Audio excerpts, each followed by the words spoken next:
तीन चीजों पर जो अमल करेगा, तीन चीजों को जो अपना लेगा वो कामयाब हो जाएगा, वो जन्नत में जाएगा। कौन सी तीन चीजें? नंबर एक, मलक लिसानहु, अपनी जबान पर कंट्रोल कर ले, जबान पे कंट्रोल कर ले। झूठ इसी जबान से, गाली गलौज इसी जबान से, गीबत इसी जबान से, चुगली इसी जुबान से, किसी की इज्जत पर हमला इसी जुबान से। जुबान पर कंट्रोल कर लो। दूसरी चीज, वह वसिअहु बैतुहु, आपका घर आपके लिए काफी हो जाए। अपना बिजनेस करने के बाद, अपनी जॉब करने के बाद, अपनी दुकान पर काम पूरा करने के बाद जो बाकी टाइम मिले वो अपने घर को दो, अपने घर वालों को दो। अल्लाह के नबी फरमाते हैं कि उसका घर उसके लिए काफी हो जाए।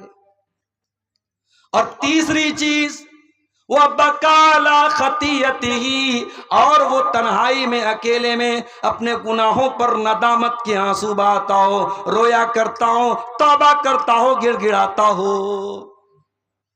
मेरे प्यारे भाइयों, हमने तो रोना भी बंद कर दिया, हमारी आंखें खुश्क हो गई, हमें तो रोना भी नहीं आता। आज हम इतने पत्थर दिल हो चुके हैं कि आज अपनी आंखों से जनाजा देखने के बावजूद, आज जनाजे की नमाज के दौरान और मैयत को दफनाने के दौरान भी हमारे चेहरे पर मुस्कुराहट होती है। हम रोना नहीं चाहते, हम रो नहीं पाते हैं। कुरान कहता है, सुम्मा कसत कुलूबुहुम मिन बादी ज़ालिका फहिय कल हिजारति व अशद्दु क़स्वा। कुछ लोग इतने सख्त हो जाते हैं, उनके दिल इतने कठोर हो जाते हैं कि पत्थर से भी ज्यादा उनके दिल कठोर हो जाते हैं। व इन्न मिनल हिजारति लमा यतफज्जरु मिनहुल अनहार। अरे पत्थर तो कुछ ऐसे भी होते हैं कि पत्थर के अंदर से भी पानी निकलने लगता है, पत्थर फट जाता है और पत्थर से सुराख हो जाता है। लेकिन इंसान का दिल कभी कभी इतना कठोर हो जाता है कि पत्थर से ज्यादा सख्त हो जाता है। हम तो रो नहीं पाते। अल्लाह के नबी ने फरमाया, तीन चीजें पैदा कर लो, जबान पर कंट्रोल कर लो, आपका घर आपके लिए काफी हो जाए, और अपने गुनाहों पर आंसू बहाना शुरू कर दो। ये तीन चीजें अगर आपको मिल जाएं, आप कामयाब हो जाएंगे। मेरे प्यारे साथियों, मैं जानता हूं आप बहुत देर से तकरीरें सुन रहे हैं और बहुत अहम टॉपिक लेकर के मैं आपके सामने बैठा हूं। बहुत लंबी बात नहीं करूंगा, बड़ी टू द पॉइंट बातें आपके सामने रखूंगा। कुछ तरीके बताऊंगा, कुछ नुस्खे बताऊंगा, अपने घर को कैसे सुधारा जाए, अपने घर को कैसे संवारा जाए, अपने घर को इस्लामी घर कैसे बनाया जाए। इसी टॉपिक पर कुछ बातें आपके सामने रखूंगा। हम मकान बनाते हैं, मकान में सबसे जरूरी चीज होती है मकान की बुनियाद, फाउंडेशन। बेहतरीन बिल्डिंग खड़ी कर दें, लेकिन अगर बुनियाद कमजोर हो जाए तो आपका मकान कमजोर माना जाएगा और एक दिन धराशायी हो जाएगा, धड़ाम से गिर जाएगा। अगर अपने घर को एक अच्छा घर बनाना चाहते हो तो जिस तरीके से मकान बनाने के टाइम ये देखते हो कि बुनियाद कैसी है, वैसे ही मकान बनाने के टाइम ये भी देखो ये मकान हम हराम कमाई से बना रहे हैं या हलाल कमाई से बना रहे हैं, ये सूद और ब्याज के पैसे से बना रहे हैं, रिश्वत के पैसे से बना रहे हैं, या जायज कमाई से बना रहे हैं, किसी का हक मार के बना रहे हैं, या सही तरीके से बना रहे हैं। तुम देख लो कि उस मकान की बुनियाद में तुम क्या डाल रहे हो। कुरान कहता, फमन अस्ससा बुनियानहु अला तक़वा मिनल्लाहि व रिज़वानिन खैरुन अम्मन अस्ससा बुनियानहु अला शफ़ा जुरफिन हारिन फनहार बिही फी नारी जहन्नम। कुरान कहता है दो टाइप के घर होते हैं। एक घर वो है जो अल्लाह के तक़वा की बुनियाद पे खड़ा है, जिस घर का बनाने वाला ईमानदार है, सही है, नेक है, हलाल कमाई से घर बना रहा है। और दूसरा वो है जो हराम खोर है, जो ब्याज का पैसा लेके आया है, जो रिश्वत का पैसा लेके आया है, जो भाई का हक मार के आया है, जो बहन का हक मार के आया है। किसी जगह एक लाइन पड़ी, बड़ी अच्छी लाइन थी कि मामू जान हज करने जा रहे हैं, अपनी बहन का और अपने भांजों का हक मारने के बाद तीसरी मर्तबा मामू जान हज करने जा रहे हैं। यह समाज की बड़ी कड़वी हकीकत है। हमें से हर इंसान किसी का मामू होगा, किसी बहन का भाई होगा। हमारी दीनदारी सिर्फ दाढ़ी पर है, हमारी दीनदारी सिर्फ माथे पर सज्जे के निशान पर है। हम बड़े दीनदार बन गए, पांचों टाइम के नमाजी बन गए। याद रखो मेरे भाइयों, ये जो मीरास में जिसका जितना हिस्सा है, बेटे का इतना है, बेटी का इतना है, मां का इतना है, बाप का इतना है, भाई का इतना है, बहन का इतना है, ये किसी मुफ्ती का फतवे से नहीं बना है। ये अब्दुल गफ्फार सलफी साहब ने, ये तौहीद आलम साहब ने, या कोई फला आलिम साहब ने अपने घर से ये मसला नहीं बनाया है। ये कुरान की आयतें हैं, अल्लाह का बनाया हुआ कानून है।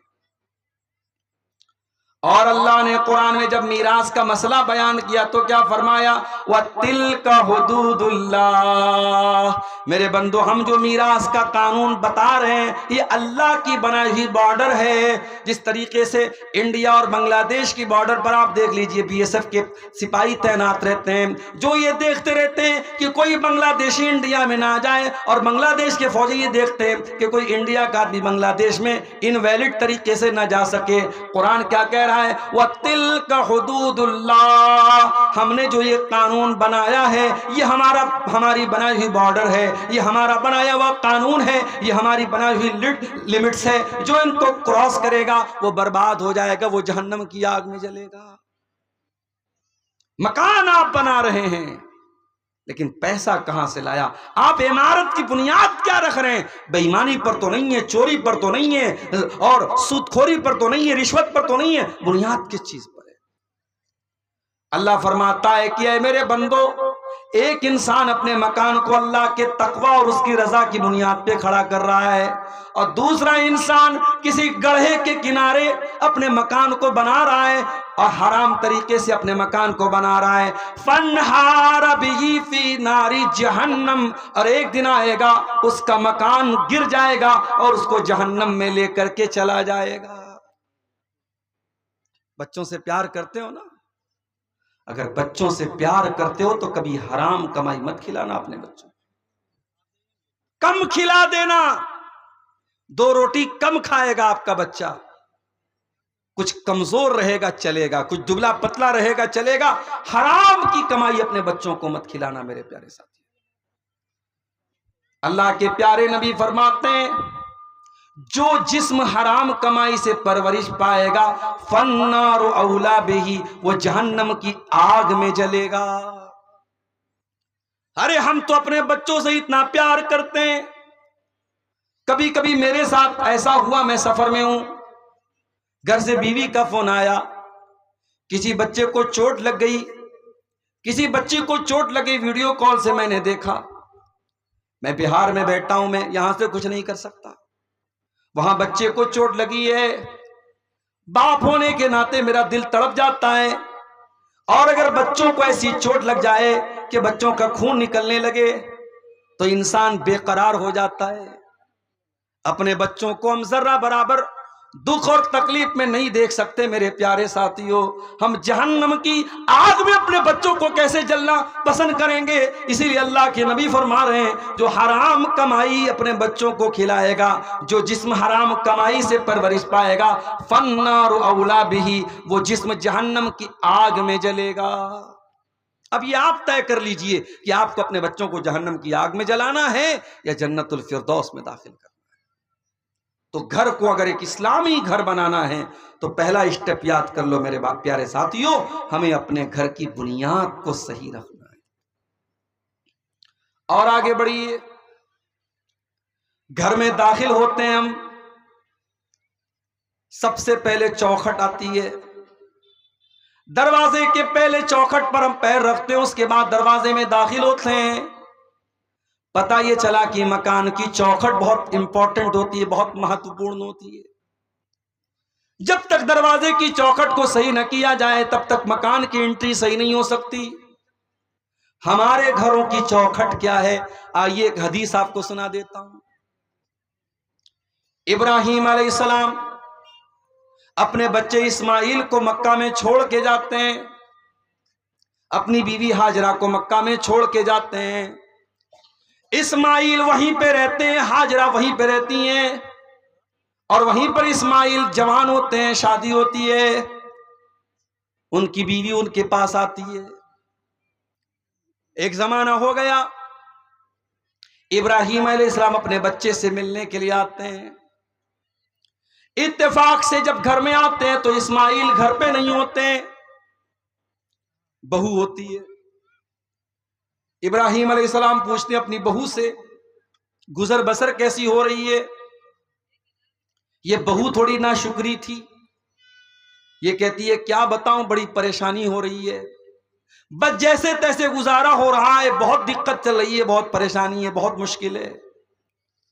इब्राहिम अलैहिस्सलाम ने कहा कि बेटी, तुम्हारा शौहर आए तो मेरा सलाम कह देना और ये बता देना, अपने शौहर से ये कह देना कि अब गय्यर अतबत बाबिक, अपने दरवाजे की चौखट बदल ले। शाम को इस्माइल आए, आते ही अपने बाप की खुशबू महसूस की। पूछा है मेरी बीवी क्या कोई मेहमान आया था? कहा एक बूढ़े आदमी आए थे। कहा क्या कह रहे थे? कहा तुमको सलाम कह रहे थे और कह रहे थे अपने दरवाजे की चौखट बदल दे। कहा मेरी बीवी तूने क्या कहा था? बीवी ने सारा माजरा सुनाया। कहा क्या है मेरी बीवी, वो कोई और नहीं, वो मेरे बाप थे, वो तेरे ससुर थे, इब्राहिम अलैहिस्सलाम थे, और वो तेरी नाशुक्री से नाराज हो गए।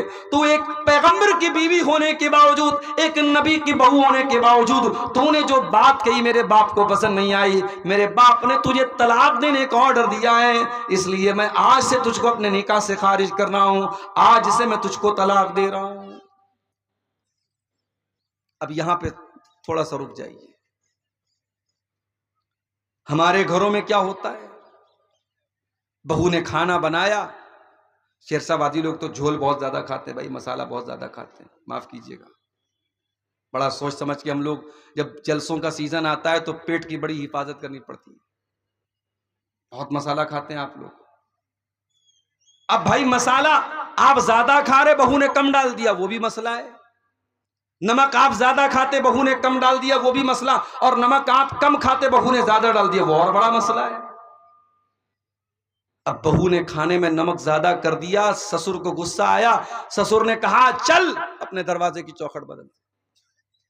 तो क्या बेटा अपनी बीवी को तलाक दे देगा इब्राहिम अलैहिस्सलाम की सुन्नत पर अमल करते हुए? नहीं, रुक जाइए, अभी मैं हदीस को पूरा कर दूं, फिर मैं मतलब बताता हूं कि ऐसी सूरत में क्या किया जाए। इब्राहिम अलैहिस्सलाम ने अपने बहू के बारे में फरमाया कि दरवाजे की चौखट बदल दो। इस्माइल अलैहिस्सलाम ने तलाक दे दिया। कुछ दिनों के बाद इस्माइल अलैहिस्सलाम ने दूसरी शादी की और फिर एक मर्तबा इब्राहिम अपने बेटे से और बहू से मिलने के लिए आए। इत्तेफाक से इस मर्तबा भी बहू से मुलाकात हुई, बेटे से मुलाकात नहीं हुई। इब्राहिम ने पूछा बेटी कैसी गुजर बसर हो रही है? बहू ये दीनदार थी, नेक थी, अल्लाह वाली थी। इसने कहा बहुत अल्लाह का शुक्र है, अल्लाह जिस हाल में रखे अल्लाह का बहुत करम है, बहुत आराम से गुजर बसर हो रही है। कहा बेटी तेरा शौहर आए तो मेरा सलाम कह देना और कह देना सब भी ताता बता बाबिक, दरवाजे की चौखट बहुत अच्छी है, इस चौखट की हिफाजत करना। शाम हुई, इस्माइल आए, बाप की खुशबू महसूस की।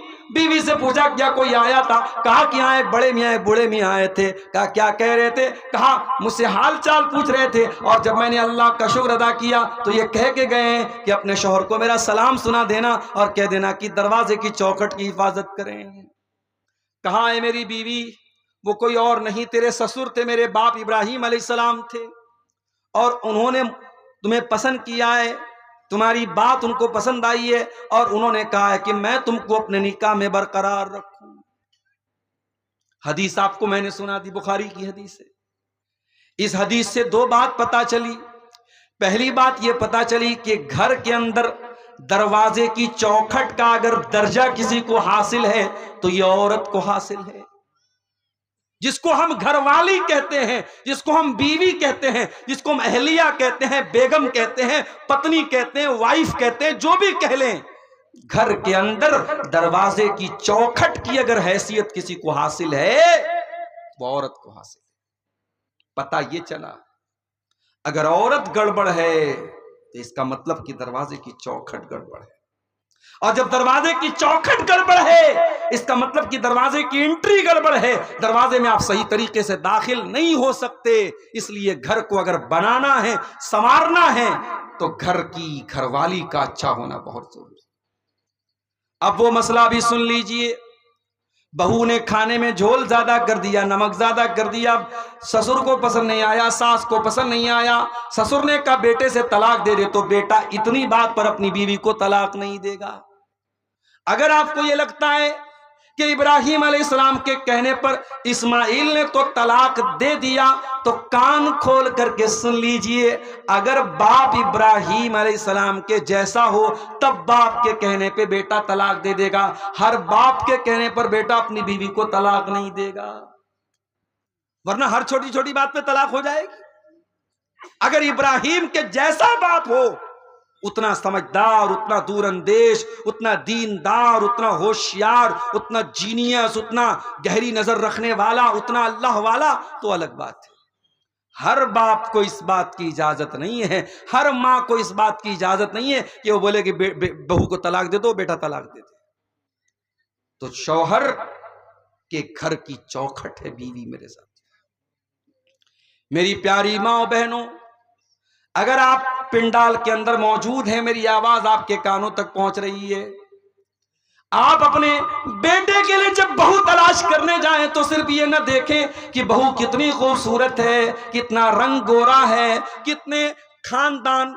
कितने अच्छे खानदान की है, कितने पैसे वाली है, कितना जहेज लेकर के आएगी। मेरी प्यारी माओ, आप जब अपने बेटे के लिए बीवी तलाश करने जाएं, आप अपने घर के लिए जब बहू लेने जाएं, तो कान खोल के सुन लो, आप बहू लेने नहीं जा रही हैं, आप अपने दरवाजे की चौखट लेने जा रही हैं, और चौखट बहुत संभाल करके लाना।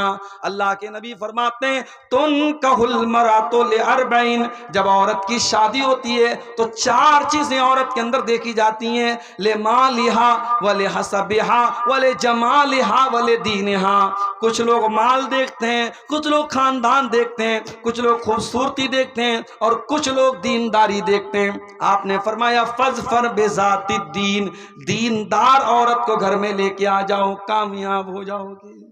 दीनदार औरत को घर में लेके मेरे प्यारे भाइयों, अल्लाह ताला ने औरत को ये खूबी, इस खूबी से भी नवाजा है कि औरत अपनी बात मनवा लेती है, कभी हंस के मनवा लेती है, कभी रो के मनवा लेती है, कभी मुस्कुरा के मनवा लेती है, कभी आंसू बहा के मनवा लेती है। मैंने औरत के ऊपर एक नज्म लिखी थी, उसमें मैंने एक शेर कहा था, वो शेर ऐसा था, कुदरत ने तुझे गर्मी जज्बात अता की। ऐ औरत, अल्लाह ताला ने तुझे जज्बात की कुव्वत अता की है, कुदरत ने तुझे गर्मी जज्बात अता की। वो ना तकवा के भरम तोड़ दे, वो नाज़ो अदा है। ऐ औरत, तेरे अंदर वो नाज है, वो अदा है, बड़े बड़े मुत्तकियों का तकवा तू तोड़ सकती है। अल्लाह ने तुझे नाज़ो अदा की ताकत भी दी है, और अल्लाह ने तुझे जज्बात की ताकत भी दी है। जज्बात की ताकत औरत के अंदर होती है। फिरौन बहुत बड़ा जालिम था, किसी की बात नहीं सुनता था, बच्चों को कत्ल करवाने का ऑर्डर दिया था उसने। मगर जब अपनी बीवी उसकी जब बच्चा लेकर के आती है, जो मूसा अलैहिस्सलाम की शक्ल में वो बच्चा जब हजरत आसिया की गोद में पहुंचता है, फिरौन की बीवी की गोद में, और फिरौन की बीवी अपने शौहर से कहती है, ला तक़्तुलूहु असा अन यनफ़ाना औ नत्तख़िज़हु वलदा। ऐ मेरे सरताज, देखिए कितना खूबसूरत बच्चा है, कितना प्यारा बच्चा है, हम इस बच्चे को कत्ल न कीजिए, हम इस बच्चे को अपना बेटा बना लेंगे, अपना बेटा बना करके पालेंगे। अच्छा, फिरौन को कोई बेटा नहीं था। फिरौन अपने आप को खुदा कहता था, रब कहता था, भगवान कहता था, गॉड कहता था, और फिरौन अपनी बीवी को बेटा नहीं दे सका। ऐसे ऐसे तो खुदा गुजरे दुनिया में, ऐसे ऐसे खुदा गुजरे, अपने आप को खुदा कहता था और अपनी बीवी को बेटा नहीं दे सका, और दूसरे के बच्चे को बीवी कह रही कि इसे हम अपना बेटा बना लेते। अल्लाह अकबर। तो बीवी जो होती है वो बात मनवा लेती है मेरे साथ। बीवी चाहेगी आपकी सिगरेट छुड़वा देगी, बीवी चाहेगी आपका गुटखा छुड़वा देगी, बीवी चाहेगी आपको नमाजी बना देगी। मेरी प्यारी माँ बहनों, आप जब अपने शौहर से जिद करके 5,000 वाली साड़ी खरीद सकती हो, 10,000 वाला लहंगा खरीद सकती हो, 1,30,000 में सोना चल रहा है, सोने का जेवर मंगवा सकती हो। तो ऐ मेरी प्यारी माँ बहनों, आप अपने शौहर से बहुत सारे अच्छे काम भी करवा सकती हो। करवाने का तरीका होना चाहिए। अल्लाह के प्यारे नबी क्या फरमाते हैं, बड़े गौर से सुनिएगा। अल्लाह के नबी सल्लल्लाहु अलैहि वसल्लम फरमाते हैं, रहीमल्लाहु रजुलन काम मिनल लैल, अल्लाह ताला रहम नाजिल फरमाए, अल्लाह ताला रहमत नाजिल फरमाए उस आदमी के ऊपर जो रात में उठ करके तहज्जुद की नमाज पढ़ता है। वह आई कज़म रात हो, और अपनी बीवी को भी उठाता है, और बीवी अगर उठने से इनकार कर देती है तो बीवी के चेहरे पर पानी डाल के उठाता है हिम्मत बीवी के चेहरे पे पानी डालने की? कहीं ऐसा ना हो कि उधर आप पानी डालें और उधर बीवी लात मार दे। भाई आजकल